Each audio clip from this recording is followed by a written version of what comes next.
문제다. 물론 염세주의 철학은 국가 이데올로기 입장에서 보면 굉장히 위험한 철학이에요. 국가 이데올로기에서 보면 해결 철학이 더 나아요. 그러니까 국가에서 지원해줬고 이쪽은 베를린 대학 만들게 하고 그 프로이센이 막 그냥 전폭적인 지원을 해줬단 말이에요. 우리 식으로 하면 일제강점기 때 이제 우리 지식인들이 이제 대학 만들자. 우리 이제 지식인 만들어야 돼. 해갖고 대학 만드는 게 이제 베를린 대학이에요. 베를린 대학이 만들어질 때 우리 식으로 하면은 이사장이 훔볼트. 그 다음에 초대 총장이 피히테. 그 다음에 그때 당시에 대학 문화에서 최고의 어떤 학문, 요즘 학문에서 최고 그러면 뭐 컴퓨터 학과나 뭐 이런 거겠지만 그때 당시에 최고의 학문 하면 철학이었단 말이에요. 그 철학과의 대장이 해겔이었어요. 이렇게 3인방이 베를린 대학을 이끌어갔어요. 베를린 대학이 개교하는 시점이 1809년, 그 다음에 강의가 첫 강의 시작되던 시점이 1910년이에요. 다시 1806년에 프랑스 강점기가 시작된다 했어요. 시간을 잘 기억을 해보세요. 그러면은 쇼펜하우어의 철학이 어떠한 운명에 처해 있는지를 지금 배울 거란 말이에요. 지금 온 국민은 프랑스 혹은 우리 민족의 어떤 부흥 여기에 집중을 하고 있는 상황이에요. 즉 인생은 좋을 거야 라는 낙관주의가 필요한 시점이에요. 이 시점에 지금 싸움을 벌이고 있어요. 지금 이 사람은. 인생은 비이성적이라고. 이 사람 강의에 올까요? 안 올까요? 학생들이. 안 와. 상상을 해봐요. 전 유학 갔다 와서 얼마 안 있다가 저는 월드컵을 경험했어요. 막 버스 위에 올라가고 대한민국하고 막 둥둥둥하고 저도 막 대학로 가고 막 아무하고 막 포옹하고 막 정말 즐거웠어요. 우리는 경기였어요. 경기에서 이겼고 경기에서 4강 갔을 뿐이에요. 그런데 온 국민이 광기의 도가니에 빠져갖고 흥청망청했어요. 그 여흥이 거의 한 10년 넘게도 TV에 방영되고 아직도 밤에 가끔 보면 2002년도 게임이 또 방영되고 있을 정도예요. 그만큼 뭐랄까 희망적이었고 힘을 줬던 시대였고. 근데 상상을 해봐요. 패배했어. 프랑스가 지금 우리나라를 지배하고 있어. 얼마나 큰, 우리는 정말 일제강점기도 겪었지만 우리는 그런 거 잘 모르잖아요. 또 전후 세대라서 6.25도 잘 모르고 전쟁이 어떤 건지도 모르고. 근데 상상을 해봐요. 도대체 이 상황이 도대체 어떤 상황인지. 이 상황에서 염세주의 철학이 정말 발을 붙일 수 있을까? 도저히 안 돼요. 그러니까 처음 제가 말씀드렸던 것처럼 내 인생에 아직 문제가 없다라고 생각하는 사람한테는 염세주의가 잘 안 먹혀요. 염세주의는 어떤 사람이 먹히냐 하면은 인생이 정말 힘들다. 정말 어떻게 해야 될지를 모르겠다. 정말 숨이 막혀 미칠 지경이다. 왜 미소 지어요? 난 그런 사람 아니에요? 그렇지. 어떻게 해도 다 그냥 하는 적적 망하고 만나는 사람마다 다 괴물 같고 막 도대체 어떻게 해야 될지를 모르는 이런 상황. 미칠 지경이 되었을 때 염세주의 철학을 한번 딱 만져보세요. 완전히 스폰지처럼 쫙 빨려 들어와요. 힘들어야 돼 일단. 미궁에 빠져봐야 되고. 미궁이 뭔지 알아요? 신화에 보면 미궁 미노타우로스가 숨어 있는 곳이고 거기 내 들어가면 그 시기에 난 죽는단 말이에요. 완전히 내 생존의 위기 이런 상황에 처해 봐야 돼. 아니면 자살. 정말 어려운 주제인데 자살이 뭐예요? 정신적 고통이 너무 심해갖고 내 육체의 고통을 내가 정신이 이겨버려요. 칼을 팍 그어버려요. 분명히 지금 정상적인 상황에서는 그러고 못해. 아파갖고 못해요. 아파서. 즉 육체의 고통이 더 크니까 정신이 압도를 못한단 말이에요. 그런데 정신적 고통이 너무 크잖아요. 뭐 애인한테 차이고 뭐 어쩌고. 정신적 고통이 커버리면은 육체 고통 이겨요, 이제. 그을 수 있고. 다리에서 떨어질 수 있고. 옥상에서 점프할 수 있단 말이에요.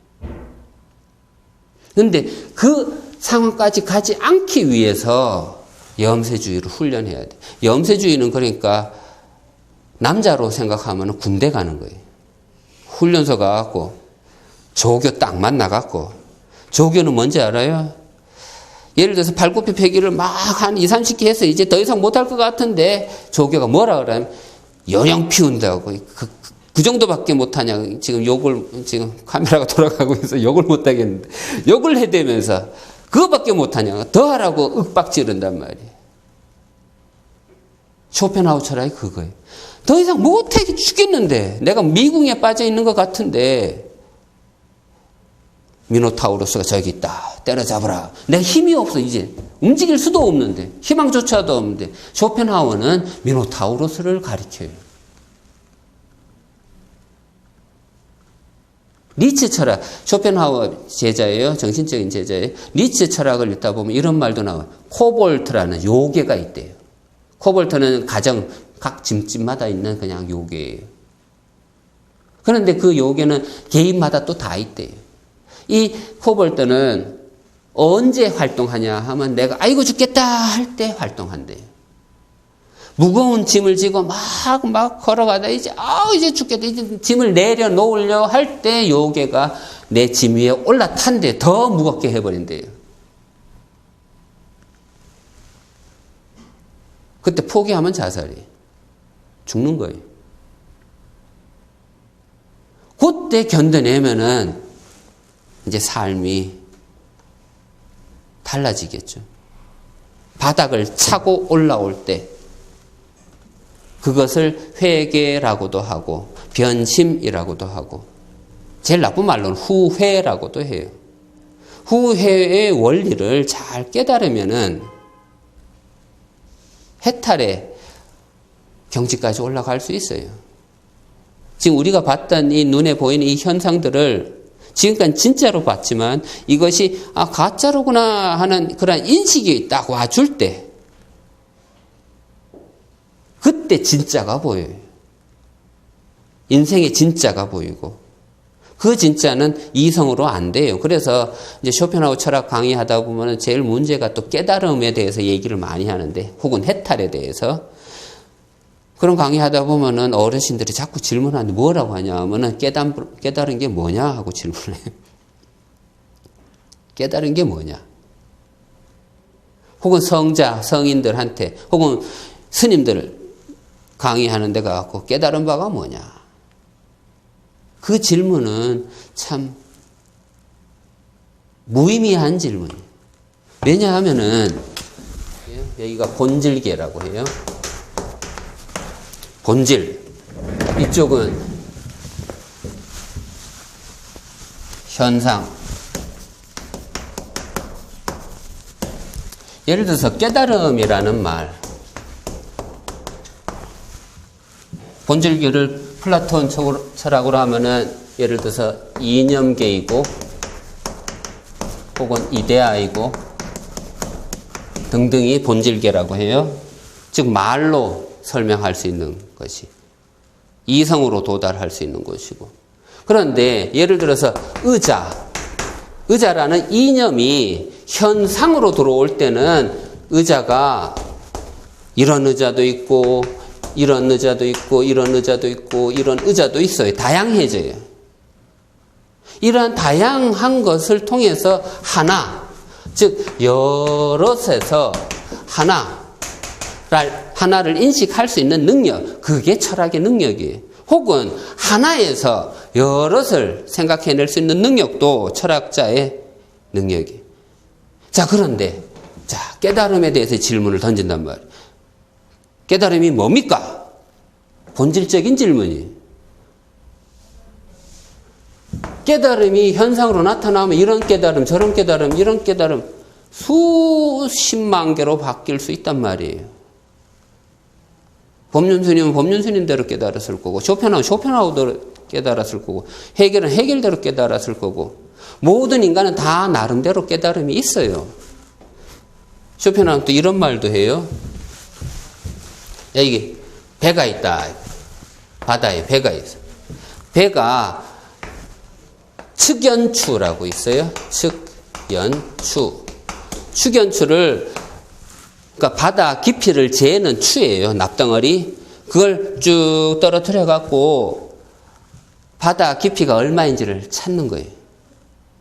그런데 이 측연추는 모든 인간이 다 갖고 있어요. 누구는 요만큼 가서 바다 깊이가 요만큼이구나. 누구는 요만큼 가서 여기가 바다 깊이 이만큼이구나. 누구나 다 갖고 있어요. 누구나. 그래서 이 측연추 이론에 의해서 누구나 다 소우주이고 대우주예요.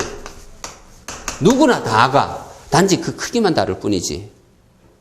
누구나 다가 자기가 갖고 있는 세상이 있고, 그게 첫 번째 장이에요. 첫 번째 권, 제1권, 표상으로서 세계가 뭐냐 하면은 누구나 다 표상을 갖고 있어요. 누구나 다 자기 세상이 있고. 그런데 그 세상이 가짜다. 내가 보고 있는 게 그 세상이 아닐 거야. 저는 제 책에도 이런 예를 하나 드렸어요. 파리가 창문에 갇히면 죽는다.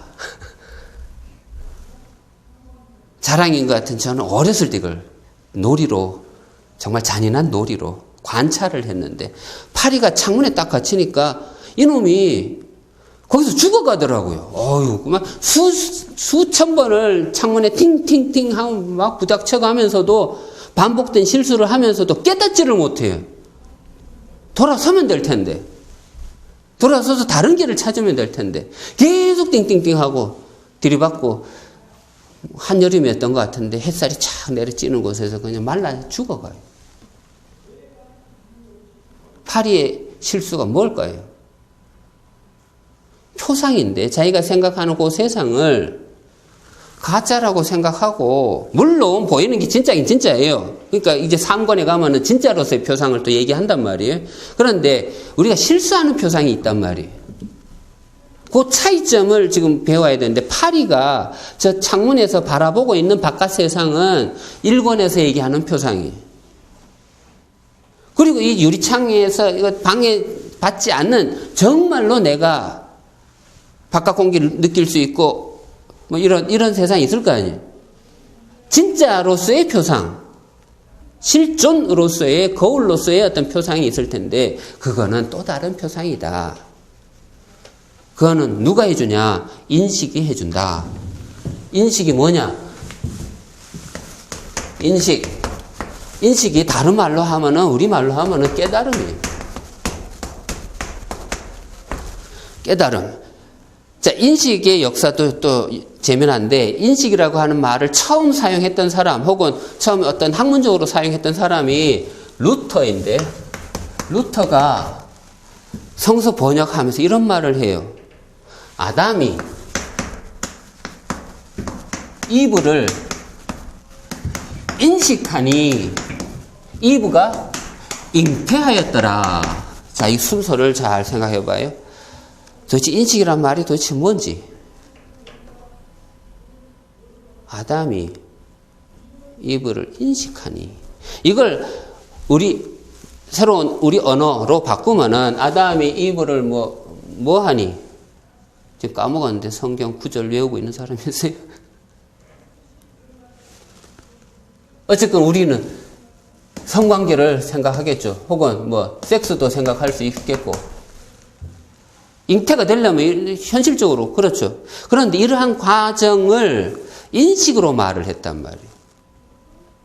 그러니까 인식이 도대체 뭔 말인가? 첫 출발이 이런 거였다면은 잘 생각을 해봐요. 예를 들어서 커피 자판기를 한번 상상해 봅시다. 전혀 다른 물질이에요. 물론 우린 다 알죠. 동전 넣으면 이거 커피 나오고 마실, 이렇게 생각하지 말고 전혀 다른 물질인데 전혀 다른 동전, 서로 다른 물질 관계예요. 동전을 넣었더니 제3의 커피, 제3의 전혀 다른 이 물질도 아니고 이 물질도 아닌 새로운 제3의 물질이 탄생하는 거예요. 아담과 이브가 인식을 했어요. 서로가 다른 종류예요. 남자하고 여자하고 전혀 달라요. 성격도 다를 것이며. 그런데 인식을 하니까 잉태해갖고 자식이 태어나. 그렇다면 인식이라고 하는 거. 예를 들어서 TV를 인식했다. 혹은 시계를 인식했다. 그러면은 인식했을 경우에는 제3의 뭔가를 탄생시켜야 돼. 그러니까 제3은 뭐냐? 나도 몰라요. 그러니까. 내가 뭘 깨달았다. 이성적으로 알고 있었던 것과는 전혀 다른 뭔가가 탄생하는 거야. 그때는. 내가 인생을 깨달았다.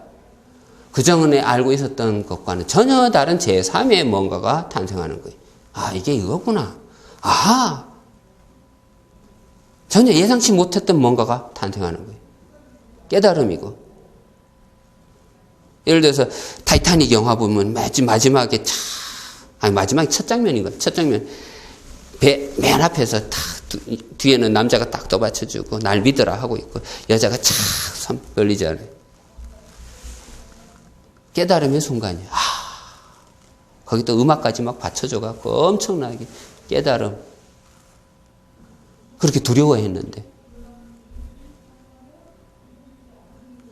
1권, 2권에서는 계속 표상으로서 세계, 의지로서 세계가 부정적으로 계속 훈련을 시켜요.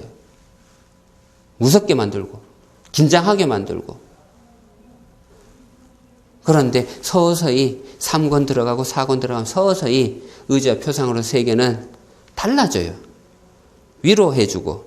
처음엔 음식기 왜 공부 안 해? 막 그랬다가 시간이 흐르면서 이제 좀 잘하네. 잘 따라오네. 좀 이해하고 있네. 그러다가 막판에 가면 무슨 얘기하는지 알아요? 처음엔 돌 얘기부터 시작했는데 이 책이 막판에 가면 별 얘기하고 있어요. 은하수 얘기하고 있고. 세네카도 이런 말을 해요. 돌길을 통해서 별들에게로. 멋지면 저도 일기장에 써놓고 자주 외우는 구절입니다. 돌길을 통해서 별들에게로. 돌길은 뭘까요? 고행의 과정이겠죠. 고행을 얼마나 해야 되는데 나도 몰라요. 그거는. 얼마나 삼보일배를 해야 깨달음에 도달합니까? 나도 몰라요. 그거는. 축연추 논리에 의해서 개인마다 그건 다를 거예요. 돌길, 고행, 아스케제라고도 하는데 아스케제가 금욕이라고 보통 번역을 해요. 욕망을 금하는 거예요. 내가 하고 싶은 것을 하지 않는 행위예요. 고행하고 싶어요. 고행하고 싶으면은 자기가 하고 싶은 걸 금지시켜야 돼. 밥을 먹고 싶으면 밥 먹지 말아야 돼.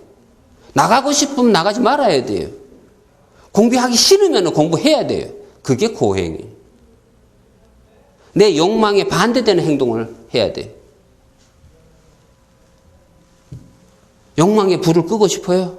그게 해탈인데 욕망의 불을 끄려면은 욕망이 뭔지를 알아야 끌 거 아니에요. 끄기 위해서 먼저 알아야 돼. 불 가까이 가봐야 되고, 이게 불이었구나. 손도 한번 대봐야 되고. 그게 염세주의 철학이에요. 아프다는 걸 미리 알려줘요. 너는 병들었다라는 걸 인식시키고, 네 몸 안에는 가시가 들어있다라는 걸 인식시키고, 가시가 들어있어요, 정말로. 그 가시를 갖고 살아야 돼, 하지만. 이겨야 되고, 극복해야 되고. 어떻게 해야 될까? 그냥 막연한 질문을 자꾸 던져야 돼. 왜 살지? 나는 누구지? 이성으로 이력서에 써놓을 수 있는 어떤 글들로 자기를 안다 하고 장담하면 안 되고. 그러다 나중에 정말 인생 막바지에 가면 힘들어진단 말이에요. 인생의 가치 지금부터 훈련해야 되겠죠. 쇼펜하우어는 아버지가 현실주의자라서 가업을 물려봐 돈 벌으라 했어. 돈. 부자 되라고. 돈이 많았어요, 아버지가. 엄청나게 돈 많았어요. 그런데 5살 되던 해쯤에 이제 프로이센이 단지키를 지배하면서 이제 함부르크 이주를 하게 돼요. 그때 5살. 돈이 얼마나 중요한지도 알았고, 세상이 어떤 곳인지도 알았고, 젊은 아이한테.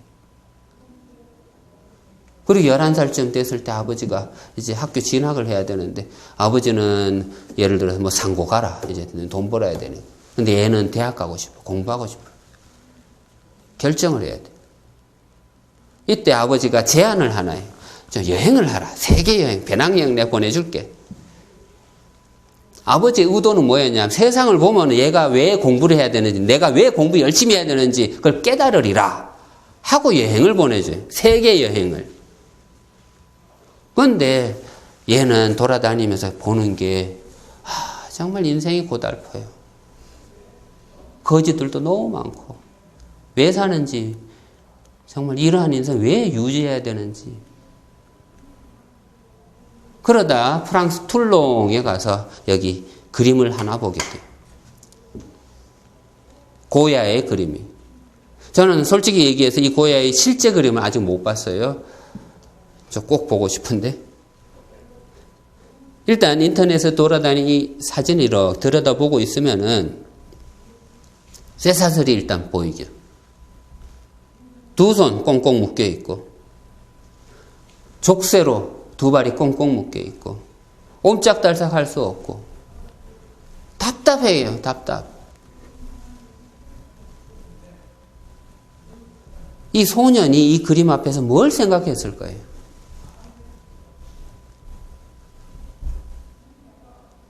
이 그림을 보고 계속 어떤 인생에 대해서 고민을 하다가 23세쯤 돼서 이런 말을 해요. 인생은 불편한 것이다.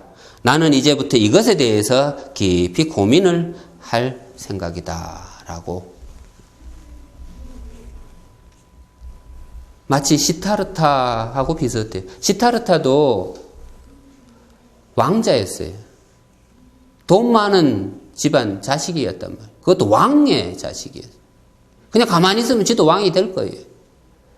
쇼펜하우처럼 가만히 있으면 그냥 가업을 물러받아요. 그냥. 죽을 때까지 먹고 살 수 있는 이런 상황인데, 시타르타는 29살에 가출을 해요. 거꾸로 해서 출가. 왜 출가해요? 궁궐 바깥에 가서 이렇게 여행을 해보니까 삶이 생로병사였구나. 근데 생로병사가 깨달음이 아니에요. 생로병사는 인식이 아니에요. 첫 출발일 뿐이지. 첫 출발이에요. 생로병사. 태어나고 늙어 병들어서 죽는다. 이게 인생이구나. 그런데 이것이 질문이 돼야 돼요. 질문이. 29세 때 이 질문을 갖고 어디로 가냐 하면은 겐지스 강에 가고 보리수 나무 아래서 6년 동안 고민을 해요. 명상에 들어가요. 엄청났을 것 같아요. 피골이 상접한 그 시타르타. 정말 죽음 직전까지 갔을 것 같아요. 고행을 했으니까, 금욕을 했으니까, 내가 하고 싶은 거에 반대 행동만 6년 동안 했다면은 어마어마한 위기 상황에 처했을 거예요. 그때 깨달음이 왔어요. 깨달음은 말로 표현을 못 해요. 그 석가한테 가서 누가 뭘 깨달았냐? 그것을 말로 해준다 해도 듣는 사람이 그걸 못 알아들어요. 가치를 모르고. 단지 깨달은 사람은 하지만 알아요. 깨달은 사람은 선생이 될 수 있어요. 그래서 예를 들어서 김연아가 수천 번 수만 번 돌아갔고 세계 금메달 따고 했어요. 피겨스케이팅에서. 지금은 나이 들어서 못해요. 하지만 깨달았기 때문에 알기 때문에 이제 안단 말이에요. 이게 실패인지 성공인지. 그런 사람은 이제 선수를 키울 수 있는 선생이 되는 거예요. 시타르타도 마찬가지. 45년 동안 교육을 했어요. 가르쳤어요. 보살이 되어서. 쇼펜하우도 마찬가지. 지금 이때부터 나는 인생이 괴로운데 이것을 고민하겠노라. 평생 죽을 때까지. 저는 이게 학자라고 생각해요. 칸트도 나는 뭐 어떻게 하겠다 해가 죽을 때까지 했잖아요. 그런 사람 정말 학자의 위대한 학자가 되는 거고. 공자도 15세 때 나 이제 배워야 되겠다 생각했어요. 그걸 죽을 때까지 배웠단 말이에요. 그런 사람은 위대한 성자가 될 수 있어요. 쇼펜하우도 자 이제부터 정말 이 말 정말 멋져요. 나는 이제부터 이것에 대해서 깊이 고민하겠다.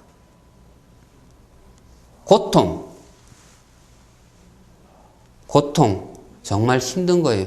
피할 수 없고. 자, 고통에 대해서는 좀 쉬었다 할